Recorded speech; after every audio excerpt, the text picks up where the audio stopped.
On this episode of Rust Rescue, Leann and Vince find a rare car Is this a bullet? while showing you what not to buy. I can stick my hand through here. Then the team uses an unusual method for putting the body of the Plymouth back on the frame. I'm Vince, but everybody calls me Taz. I've been building custom hot rods since I was a kid. I couldn't afford to buy one, so I learned how to build them.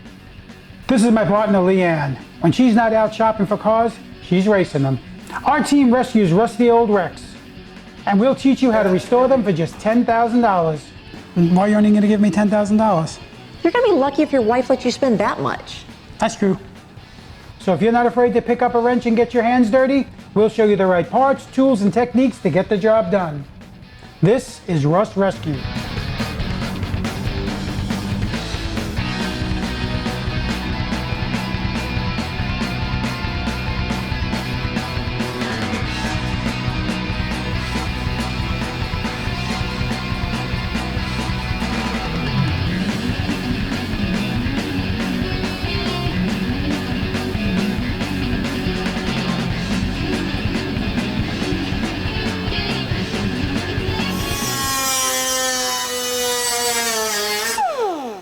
Hey Vince, whoa, whoa, whoa. Watch where you're throwing those things, buddy. Hey. What have you done to this car? Is this a restoration or an autopsy? This is an example of what not to buy. Oh boy. You want to see it? Yeah, show me. Okay, let me come out. Okay. All right. Let me get some of this off. This looks like it was either a 65, maybe a 64 and a half, but I can't tell because there's not enough body left for me to tell. What happened? Well, it's a 65. Okay.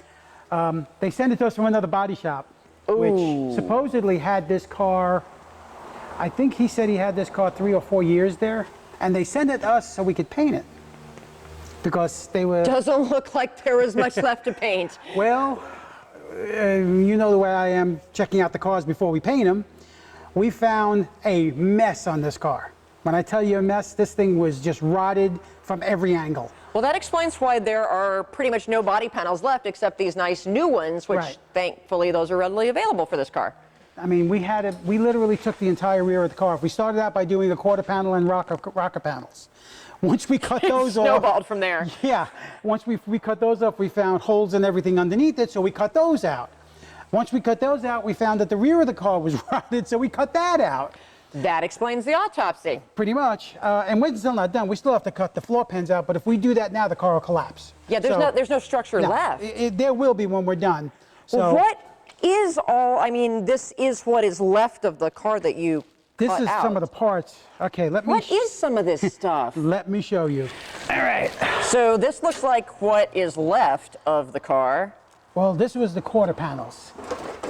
This is what they considered to be body work that they were doing so we can paint the car. Is this Bondo? That's Bondo. Oh my God, I've never seen so much Bondo. Here's the thickness of that. That's solid Bondo.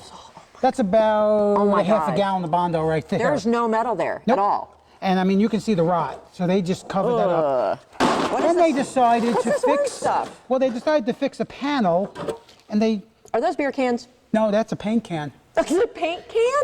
Yep, that's their idea of it, and it's not welded. It's riveted in, so it's not even welded in. So soon as this thing flexed, that Bondo would have popped right off. Holy cow. That's now, Racing Lemons, we have actually welded beer cans over holes in the race car, but it only had to hold till the end of the race. Right, but that's a whole different story. Now, wait, Wow. it gets worse. What is this? Ugh. That is a placemat, a wicker placemat, and some sort of residue or resin from fiberglass, or it's supposed to be. If it was done right, you wouldn't be able to move it.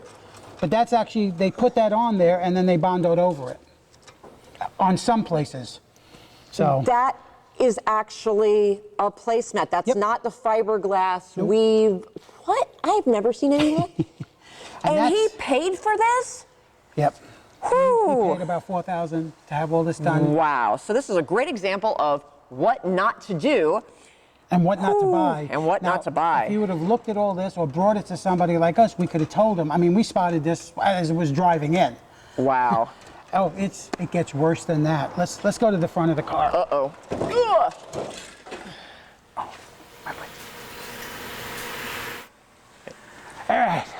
Why is this wheel got way more caster than it should? That's the least of it. It's just because they don't have it aligned right. But no, it's more than that. look at What's the going tie on here? rod ends. On both ends of them. That is This a one? really bad weld. Yeah, Why are they welded? because they tried to go from drum brakes to disc, and apparently these aren't the right pieces, so they decided to cut them and make them fit. as Oh, the whole opposed to- make it fit, but not the right way. Right. Well, unfortunately, the first time she hit a good-sized pothole, she would have lost the steering. Oh, yeah. Because it's both sides of this. Wow. Yeah.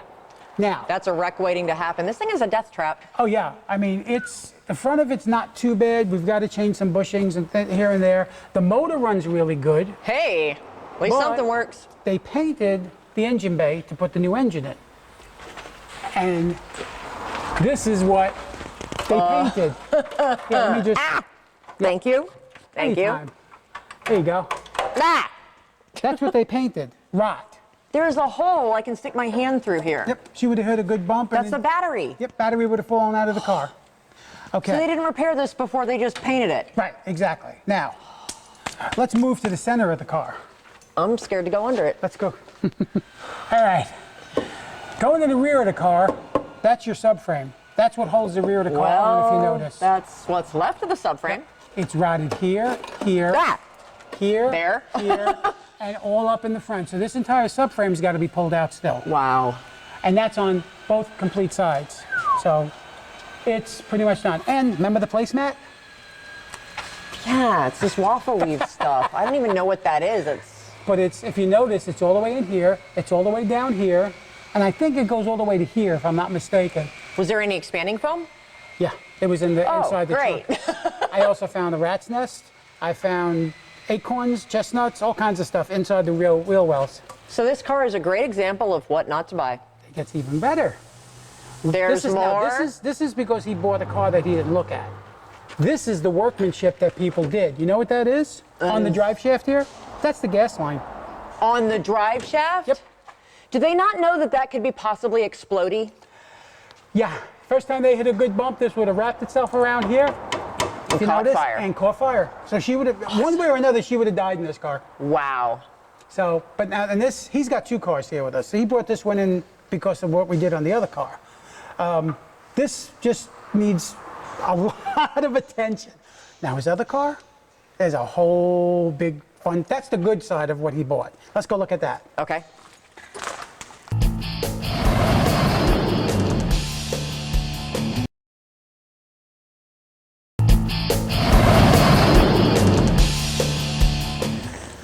Ooh, this one looks like it's a 67 or maybe 68 fastback. This is a 68. This is the same guy that owns the other Mustang. Okay. What do you see on this car? Well, this looks like what's supposed to be a fin, but it's a little shallow, but... Well, that's a good thing. You like that?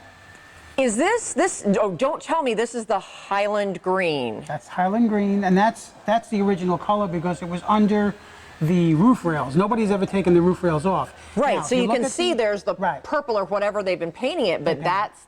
Now- If this is Highland Green, But- and that's the original paint, Right. is this a bullet? It turned out to be a bullet. Holy doesn't- cow! He doesn't know what he has here. I think, what is it, 258 or 259? 256. They made 56. 256 of these, but there's probably less than 50 still out there somewhere. The only problem now is they put scoops on it, top and bottom, and they cut the rear panel out and they put Ooh. I think that's a Shelby rear panel. The guy who had it before him, same body shop. This is actually the owner's car. Okay. Of that body shop. So they should tell you the kind of work that they do, but we won't go into that. But yeah, it's If this were restored to original, this car would be worth about $1 million. the last $1 one. million. The last one they sold, which was one of the movie cars, was $4 million. They sold it for. It's Wow. It needs some work. It needs a little bit of work, but it's not as bad. We've done most of the metal work. Let me rephrase it. We put the metal work back the way it was supposed to be. If he decides he wants to go back as a bullet, we got to cut it all out and get bullet stuff, which I don't even Right. know where to find that stuff. Well, let's look at the VIN code here. Is there a VIN plate on it? No, the VIN code is in the dashboard. Okay, so which you have taken out. Yep. But did you run the VIN to confirm that it's a bullet? Yes, ma'am. Wow. So this is a great example of what you could possibly find, and that's why it's really important to run those VIN codes. 15, I think he paid $15,000 for this car. Wow. At its worst, this car's worth $500,000. I'm jealous. Yeah. Let's go look at more. Okay. This is a 1971 Barracuda.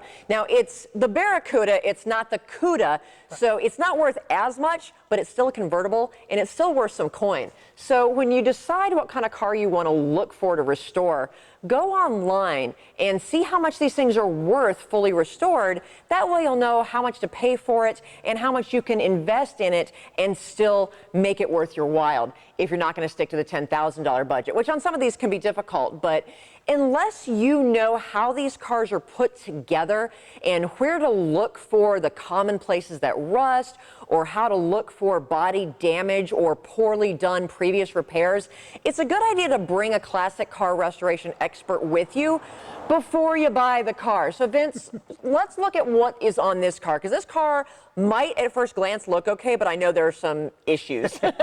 Well, if you look at your body panels, matter of fact, you can see a remnant of a line here. I see some tape from Priority Mail. Right, there you go. That's not original. This line here is supposed to be a panel and then your quarter panel. Right. This is supposed to be able to come off. Right, these are two separate pieces. It don't come off. It's welded on and it's body worked. Okay. On both sides. So that means this has probably been wrecked or restored at some point in the past. This, I know a little bit about this car because I know the guy who brought it in. This car was basically a clone. They tried to take a Barracuda and make a Cuda out of it. Okay. So they cloned it is what they do. Right. Not, I mean, you can do that, it's great, but that's, if you're not a purist, no, nothing wrong with it. As long as you tell people it's not a true Barracuda, Right. don't lie. But anyway, you've got your lines here that are missing, so that means this whole piece is gonna have to be cut off as well as the quarter panel. Okay. These quarter panels and this piece alone are over $1,000 in parts. These yeah. are parts now, if I do it. Mustang parts are a lot cheaper than Barracuda parts. These are hard to find. Yeah. Then you go and you look at your bumper. Bumper is not sitting in here, right, is it? Not even close. Because it's the wrong bumper. It's a Oh, Cuda it's a bumper, whole- not a Barracuda bumper. So when they're trying to make a Franken car or make a car look Right. fancier than it is, sometimes things don't quite fit right. If you look under the car, which we can, I mean, it's just a mess. The car is completely disassembled. It looks like somebody took off the wheel wells and Yeah, this has been cut and cut very Poorly. messily. Yeah, it looks like a kid did that. I mean, the rest of it, Or someone who's never used a cutting wheel. I mean, it's okay. They have a electric fuel pump set up in back here with just a bunch of holes because it looks like they missed 8 times. And now they have holes through the body of the car, the floor pan, so that's just going to rust. Right. Nor is it going to be watertight. Right, right. Now, you've got, I mean, just broken gas lines. You've got a bad gas tank. You've got a broken strap, it looks like. The car's a mess. The car's a mess. Yeah, So- it's a mess. Unless you've got a lot of cash, you should pass on this one. Right. So this is a flip-flop. If you know how to do it, buy it because it's worth some money. If you don't know how to do it, Or you don't have the money to invest in the restoration. this is not a $10,000 bill. This is not a $10,000 build. This is probably $25,000 to $35,000. And that's if you do the work yourself. Yeah, well, that's if somebody does it. If you do it yourself, you can do it for about 20. Parts are expensive on this car. Yeah. Well, speaking of cars that are in less than optimal shape that we have to get finished, we need to get the body back on the frame of that Plymouth so we can get it to Vegas for SEMA. I don't want to. I know. Okay, let's But- do it. Josh has something for us to use this time, so it's not going to be quite the engineering feat that getting the body off of it was. Do you trust me? It's got to be better than Jackson 2x4s. Exactly. All Let's right, go so let's do get it. to work. Yep.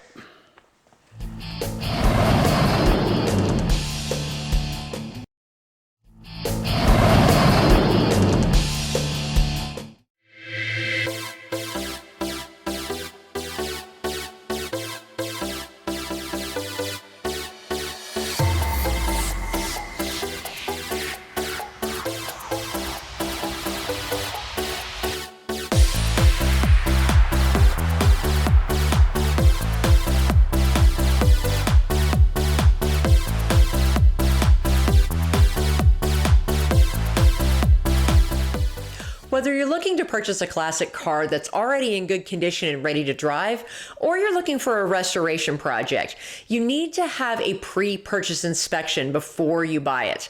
You don't want to end up with a rolling death trap like that Mustang that we looked at, or a car that's going to cost you a lot more money to restore than you have budgeted, like that Barracuda. If you don't feel comfortable with your own level of expertise, that you know what to look for on this car, you want to bring an expert with you.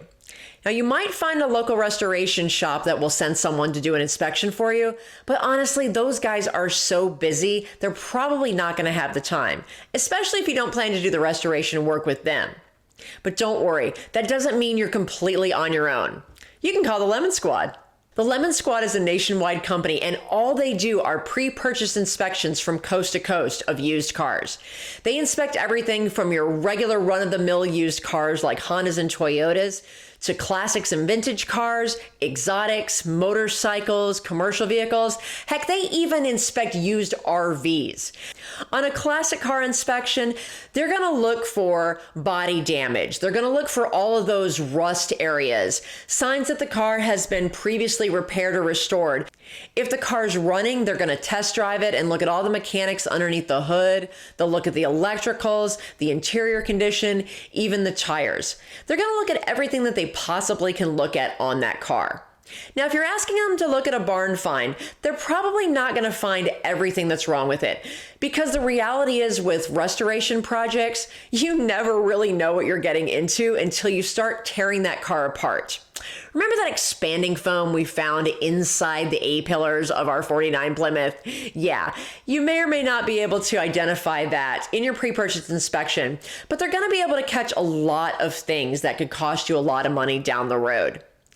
Once the inspector completes their inspection, they're going to put together a very detailed report along with a ton of pictures and upload that to their website that you can log in and take a look at it yourself. So don't make the mistake that so many classic car buyers and DIY restorers make and skip that pre-purchase inspection. Call the Lemon Squad.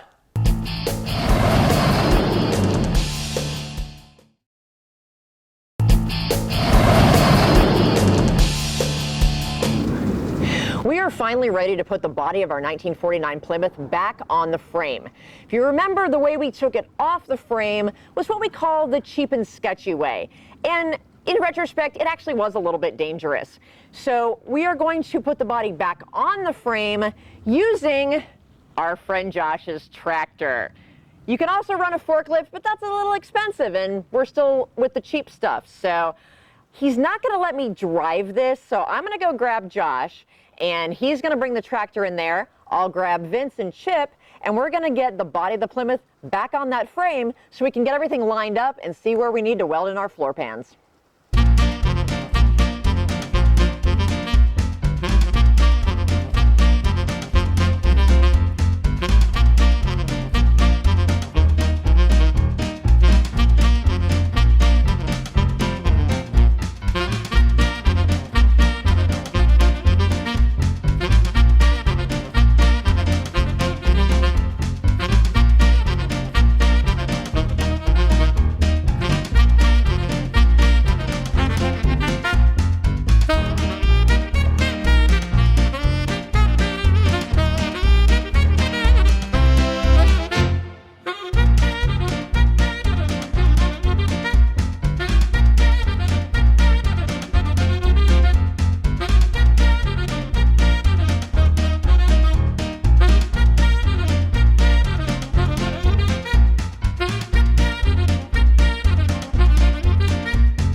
That was sketchy as hell, but at least the body's on the frame now.